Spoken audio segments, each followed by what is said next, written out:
نبی کریم علیہ السلام مبارک فرمایلی ماء زمزم لما شرب له د زمزم اوبه دا هغه کار کوي چې د کم کار دپاره سکلی شي د کم کار دپاره وسکلی شي هغه کار کوي که ته وایې زه پې تنده ماتوم تاله تنده ماتوي که ته وایې زه پې لوږه ختموم تاله لوږه ختموي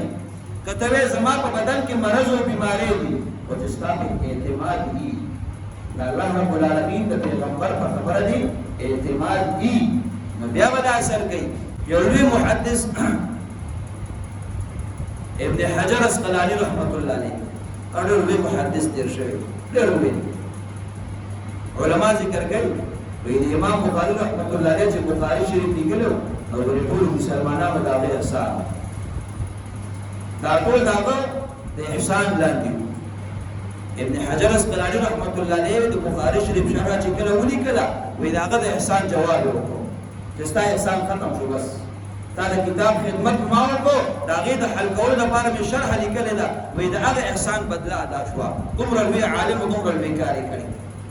هغه ابن حجر اسقلانی رحمت الله علیه په خپله فرمایي وایي ما د زمزم اوبه څکلې او دا حدیث مې مد نظر و وایي ما چې کله دا څکلې نو ما د الله نه دعا کوله چې الله پاکه په حدیثو کې ما له داسې مقام راکړي لکه کوم مقام چې د امام ذهبي رحمت الله علیه ته ورکړی وی 20 کاله بعد زه بیا حج ته تللی وم نو 20 کاله بعد ما محسوس کړه چې الله پاک هغه مقام نه د هغې نه زیات مقام ماله راکړی دی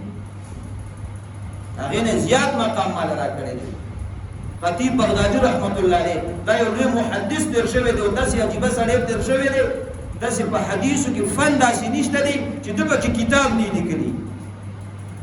په حدیثو په فن په اصولو کې داسې یو فن نشته دی چې امام بغدادي رحمت الله علیه په کتاب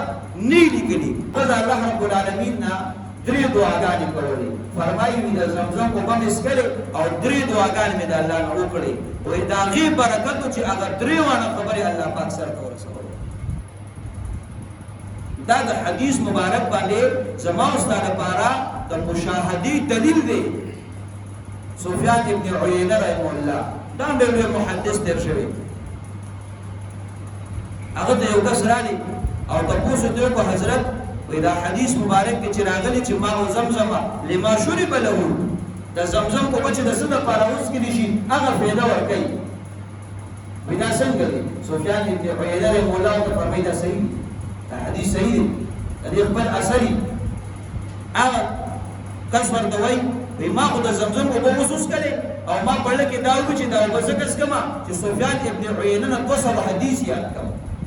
سفیان ابن عیینه رحمه الله ورته وایي کېنه په دې ځای باندې کېنه دا ما زمزم څښلي دي